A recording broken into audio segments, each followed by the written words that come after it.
وطن کو ہم عظیم سے عظیم تر بنائیں گے، ہم اپنے ملک کا وقار روز شب بڑھائیں گے۔ سب بولو بھائی، وطن کو ہم عظیم سے عظیم تر بنائیں گے۔ السلام علیکم ناظرین، بسم اللہ الرحمن الرحیم۔ آج ہم حاضر ہیں جمعے والے دن کا پروگرام لے کے، جس کا موضوع ہے میں اور میرا پیشہ۔ اب جمعے والے دن کی مناسبت سے ہم نے یہ پروگرام کیوں سیٹ کیا ہے، میں اور میرا پیشہ، کہ اس میں جمعے والے دن جو ہے نا، جمعے کی نماز کے بارے میں جو حکم ہے کہ جب جمعے کی نماز پڑھ چکو تو زمین میں پھیل جاؤ اور اپنا رزق تلاش کرو، تو اس نسبت سے ہم نے جمعے کا دن پیشے کے اعتبار سے رکھا ہے۔ تو آج جو جمعے کے دن کی مناسبت سے ہم نے یہ تجویز کیا ہوئے میں اور میرا پیشہ، تو اب پیشے کے اعتبار سے جتنے لوگ بھی جن جن شعبوں میں لگے ہوئے ہیں ان کو مختلف شعبوں کو ہم نے ایک ایک کر کے لینا ہے۔ سب سے پہلے میں آپ کو یہ بتاتا چلوں کہ یہ پیشہ جو ہے، اس کے بارے میں مجھے میرے ایک استاذ تھے، انہوں نے یہ بات سمجھائی تھی کہ بیٹا زندگی میں تم جو بھی بنو، جو بھی پیشہ اختیار کرو۔ اور وہ کہہ رہے تھے، مجھے میرے پروفیسر جو تھے کالج کے، جن سے ہم نے، انہوں نے ایم اے اور ایم اے ٹاپ کیا تھا حیدرآباد میں، وہ کراچی حیدرآباد میں وہ پڑھاتے تھے، تو اس وقت ان کو باہر اسکالرشپ ملی اور انہوں نے کورس کر کے آئے تھے۔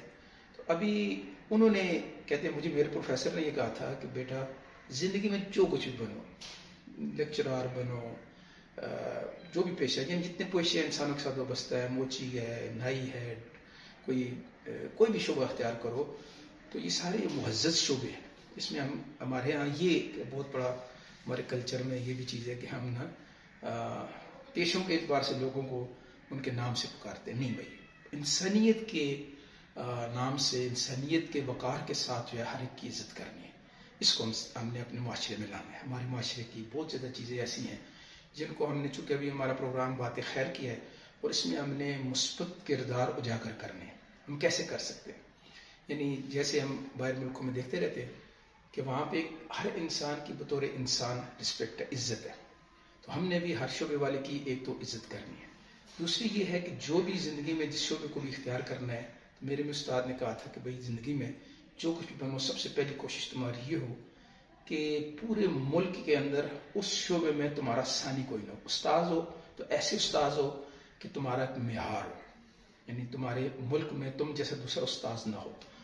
اور تم اگر مکینک ہو تو ایسے مکینک ہو، ہمارے دوست ہیں وہ فوت ہو گئے رول پنڈی کے، اللہ پاک ان کو جزائے خیر دے، تو وہ ہماری بھی ورکشاپ ہے، میرا بھی پیشہ ہے، میں انشاءاللہ اپنے پیشے کے بارے میں بھی ساتھ ساتھ اگلے پروگراموں میں بتاتا جاؤں گا۔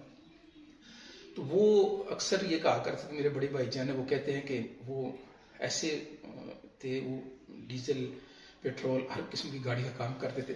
کہتے ہیں جی، میرے بڑے بھائی جن سے کہتے تھے، سید صاحب میں یہ چاہتا ہوں کہ وہ ایسا کام آئے کہ جو کوئی بھی نہ کر سکتا ہو، اور مجھے آ کے بتائے کہ جی یہ کام جو ہے کوئی بھی نہیں کر سکا ہمارے ملک میں، ہمارے تو یہ تو کہتے ہیں میں اس کو کروں، اپنے آپ کو چیلنج کے طور پہ کہتے تھے۔ تو ہمیں اپنے شعبے کے اندر، جس شعبے میں بھی ہیں، تو ہم نے اپنے ملک کے اندر، پھر استاد صاحب مجھے کہتے تھے کہ بھائی زندگی میں اگر یہ نہیں ہے تو اتنا کرو کہ اپنے صوبے میں کم از کم تمہارے جیسا اور کوئی نہ ہو شعبے والا، بہترین، فوج میں ہو، سپاہی ہو، جو بھی ہو، جس شعبے میں بھی تمہارا ہے وہ تم بیسٹ بنو۔ تو اگر صوبے میں نہیں، تمہارے شہر میں، اور آخر میں کہا کہ جس جگہ تم رہتے ہو، جس محلے میں تم رہتے ہو، آخر درجے میں اتنا کرو کہ تمہارے اس محلے میں تم جیسا دوسرا اس شعبے والا نہ ہو۔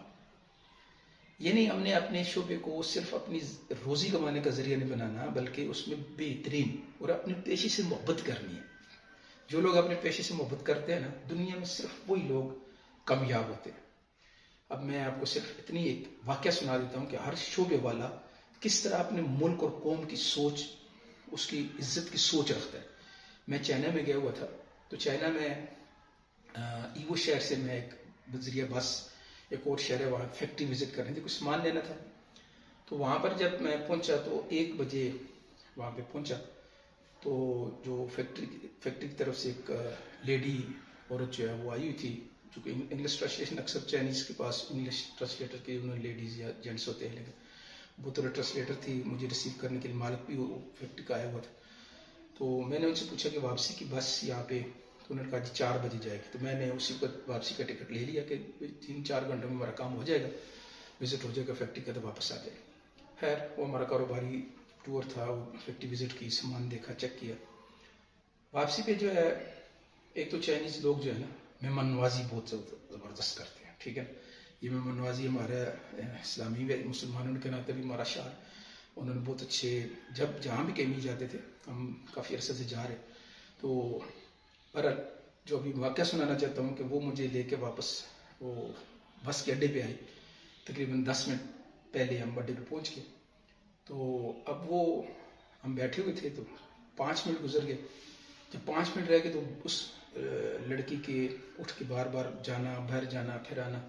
تو میں نے سمجھا کہ شاید اس کی ڈیوٹی کا ٹائم ختم ہو رہا ہے، تو اس وجہ سے مجھے کہہ رہی ہے کہ اشارتاً. میں نے کہا جی اگر آپ کی ڈیوٹی کا ٹائم ختم ہو گیا تو پلیز آپ جا سکتی ہیں، میں آپ کو کوئی مسئلہ نہیں ہے، میں ادھر بیٹھا ہوں، میں بس بیٹھ جاؤں گا، ہمارا وہ جان پہچان ہے، ہم سمجھتے ہیں اتنا تھوڑا بہت. وہ پھر لڑکی باہر گئی، کہتی نو نو نو میں ابھی آتی ہوں. پھر گئی ہے، پھر آئی ہے. 2 منٹ اور گزار کے 3 منٹ رہ رہے تھے، تو بہت پریشانی اس کے چہرے پہ تھی. تو میں نے اسے کہا کہ تم کیوں پریشان؟ تو وہ اس کا جو انداز تھا وہ کہہ رہی تھی کہ میں پریشان ہو رہی ہوں کہ بس لیٹ کیوں ہوگی. یعنی فارنر ایک آیا ہوا ہے، غیر ملکی ہمارا آیا ہوا، اگر بس میری لیٹ ہوگی میرے ملک کی بدنامی ہو جائے گی، میری ملک کی عزت کا سوال ہے. تو وہ میں نے کہا اللہ کی بندی، کوئی اتنی بات نہیں. اتنے میں دیکھا ٹھیک 1 منٹ رہتا تھا بس آ گئی، اور ہم لوگ 5-7 پیسنجر تھے اس سٹاپ پہ، تو ہم بیٹھے تو بس چل پڑی. ٹھیک 4 بجے وہاں سے اڈے سے نکل. لیکن اس لڑکی کا سوچ فکر قوم کے ساتھ تھی. تو اس لیے ہم نے اب ہر شعبے میں اپنی قوم سوچ پاکستان کے لیے بھی رکھنی ہے کہ وطن کو ہم کیسے عظیم سے عظیم تر بنائیں گے اپنے مثبت رویوں سے. ٹھیک ہے جی، اگلے انشاءاللہ پروگرام کے ساتھ حاضر ہوں گے. اجازت دیجیے، بہت مہربانی، شکریہ، السلام علیکم. وطن کو ہم عظیم سے عظیم تر بنائیں گے.